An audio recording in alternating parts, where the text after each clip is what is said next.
सभी स्टूडेंट्स को नमस्कार बेटा।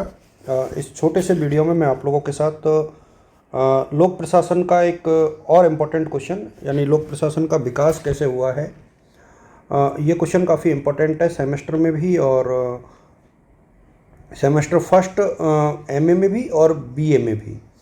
तो यहाँ से आप इसको पढ़ोगे और इसके साथ ही ये सेम टॉपिक जो है आप लोगों के आएगा पॉलिटिकल साइंस में भी। तो कई जगह ये यूजफुल है और एक विषय के रूप में किस प्रकार से इसका विकास हुआ है ये थोड़ा सा अपन को देखना चाहिए। देखिए, लोक इसकी जो प्रकृति है बेसिकली लोक प्रशासन की, आप सभी को पता है कि इसकी शुरुआत जो है 1887 से मानी जाती है ना। और वुड्रो विल्सन को बेसिकली जनक कहा जाता है, वुड्रो विल्सन को। तो एक तो ये आपको याद कर लेना चाहिए कि वुड्रो विल्सन को लोक प्रशासन का जनक कहा जाता है। अब लोक प्रशासन के विकास को यहाँ पर दो भागों में बांटते हैं। एक तो एज ए प्रोसेस यानी प्रक्रिया के रूप में। अब ये प्रक्रिया के रूप में तो इसका ये बहुत प्राचीन इसका स्वरूप है।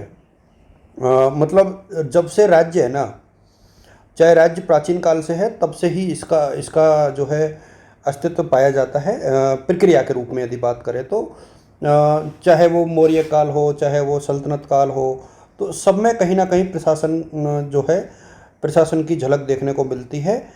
यानी मौर्य काल है, सल्तनत काल है और इसके अलावा मुग़ल काल है, फिर ब्रिटिश काल है। तो सब में एक प्रक्रिया के रूप में इसकी झलक हमें मिलती है। बट एज ए सब्जेक्ट यानी एज ए डिसिप्लिन, ये हमारे बहुत इम्पोर्टेंट है कि एज ए डिसिप्लिन, ये एज ए डिसिप्लिन यानी विषय के रूप में लोक प्रशासन, विषय के रूप में लोक प्रशासन, ये काफ़ी महत्वपूर्ण अपने आप में बन जाता है। तो इसको आप लोगों को याद करना चाहिए और एग्ज़ाम में यही आएगा। तो देखिए, मोटे तौर पर यदि देखा जाए तो लोक प्रशासन के पूरी विकास यात्रा को हम लोग 5 भागों में बांटते हैं। पहला चरण यानी फर्स्ट फेज, प्रथम चरण, इसको फर्स्ट फेज के नाम से जानते हैं। और ये जो है 1887 से लेकर के और 1926 यानी 87 से लेकर के 1926 तक का है, जहाँ राजनीति विज्ञान से इसका द्विभाजन हुआ। राजनीति विज्ञान से द्विभाजन का मतलब होता है, मतलब राजनीति विज्ञान से इसको अलग कर दिया गया। इसको आप लोग पहले चरण में पढ़ेंगे हम लोग। और दूसरे चरण की हम लोग बात करें तो सेकंड फेज यानी द्वितीय चरण।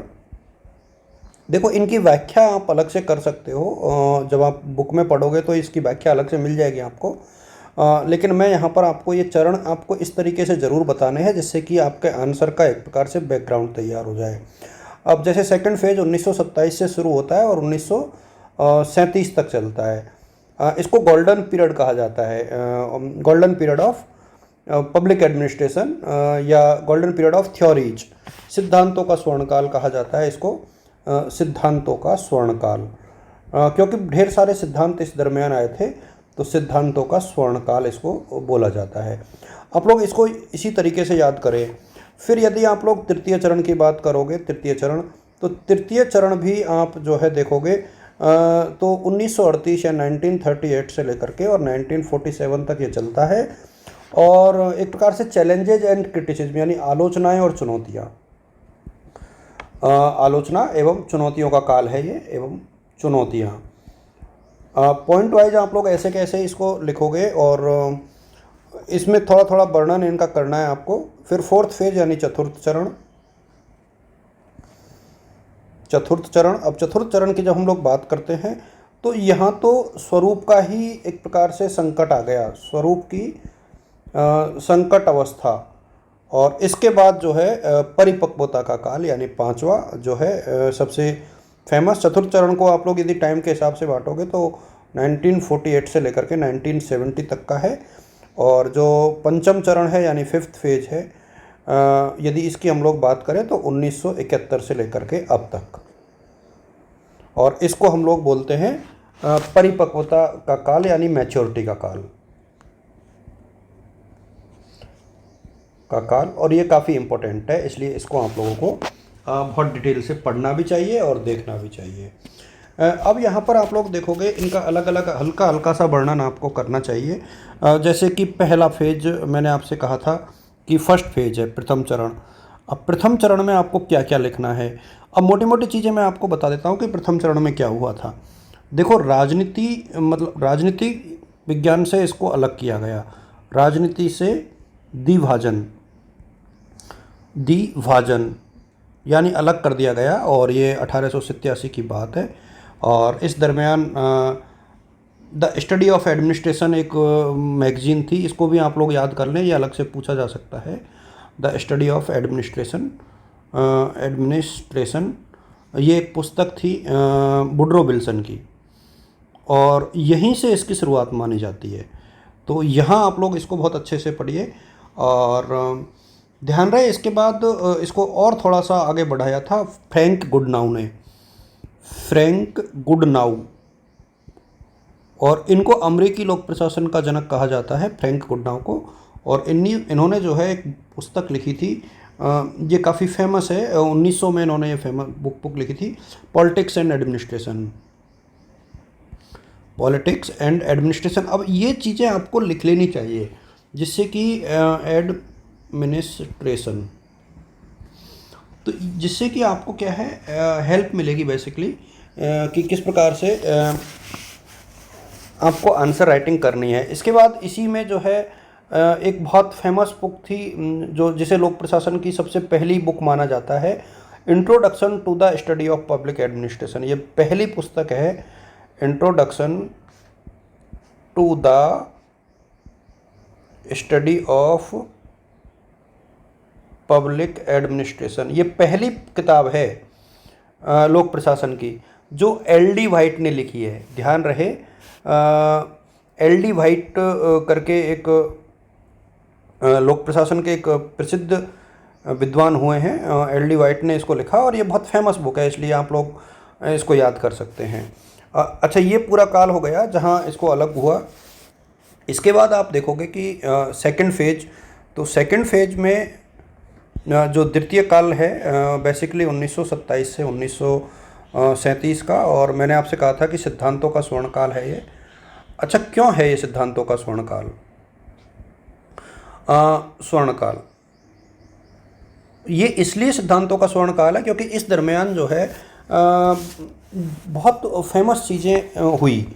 ख़ास तौर पे एक तो संगठन के सिद्धांत इसी दरमियान आए, तो ये बहुत फेमस चीज़ें थी कि इस टाइम पर संगठन के सिद्धांत आए। बिलोबी की पुस्तक थी एक फेमस, वो आई। हेनरी फेयोल, इंडस्ट्रियल मैनेजमेंट, है ना, इंडस्ट्रियल मैनेजमेंट जैसी चीज़ें इसमें हुई। तो बहुत सारी चीज़ें थी जिनका एक प्रकार से इसी के दरमियान प्रादुर्भाव हुआ, और इसीलिए जो है ये जो काल है, यहाँ देखिए टेलर, गुलिक, फेयोल, ये ऐसे लोग हुए जिन्होंने लोक प्रशासन को बहुत आगे लेकर के गए, इसलिए इसको सिद्धांतों का स्वर्ण काल कहा जाता है। यदि हम लोग बात करें तृतीय चरण की, तृतीय चरण काफ़ी महत्वपूर्ण है ये भी। देखिए इसमें क्या था, आलोचनाएं हुई, आलोचना एवं चुनौतियाँ। अब देखिए यदि आप लोग इनको इस तरीके से लिखोगे ना, तो आप लोग तय मान के चलो कि आपके बहुत अच्छे नंबर आने की संभावनाएं बनेंगी। और मैंने पिछले साल की तरह बहुत जल्दी नहीं टॉपिक पूरा करा रहा हूँ। इस बार मेरा उद्देश्य है कि थोड़ा 15 मिनट का वीडियो भले ही बन जाए, लेकिन थोड़ा अच्छा बनना चाहिए जिसमें कि बच्चों को फ़ायदा हो। देखिए इस पूरे टेन्योर के दौरान यानी 1938 से 1947 में काफ़ी आलोचनाएं हुई, खासतौर पे चेस्टर बर्नार्ड, एक तो चेस्टर बर्नार्ड करके आए और एक हर्बर्ट साइमन। तो हर्बर्ट साइमन और चेस्टर बर्नार्ड ने एक आलोचना का स्वरूप तैयार किया और डिसीजन मेकिंग थ्योरी इसमें दी, यानी हर्बर्ट साइमन का प्रशासनिक निर्णय, यहाँ कार्यपालिका के कार्य। तो ऐसी कुछ चीज़ें हुई जहाँ एक प्रकार से आलोचनाएं और चुनौतियों का सामना एक विषय के रूप में करना पड़ा लोक प्रशासन को। अब जो चतुर्थ चरण था वहाँ एक क्राइसिस ऑफ आइडेंटिटी यानी स्वरूप की संकट अवस्था थी। ये चतुर्थ चरण जो था, स्वरूप, यहाँ जो है स्वरूप की संकट अवस्था, इसको भी थोड़ा सा आप लोग देख लेना। यहाँ काफ़ी एक प्रकार से विषय का डिक्लाइन हुआ, लेकिन इसके बाद पंचम चरण जैसे ही आया। पंचम चरण यानी जिसको हम लोग मानते हैं, देखिए ये आप याद करना, टाइम पीरियड ज़रूर याद कर लेना, 48 से 70 के बीच का है ये।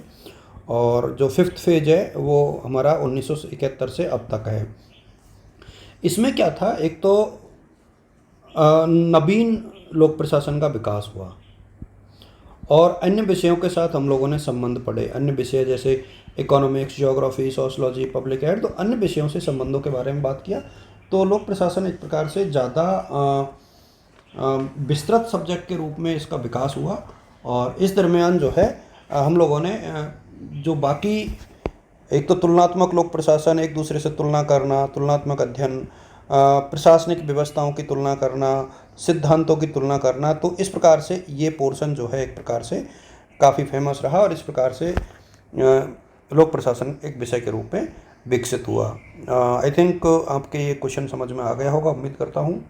और आप लोग इसको देखिए और उसके बाद जो है अच्छे अंक आपके आएंगे। आप सभी को शुभकामनाएं।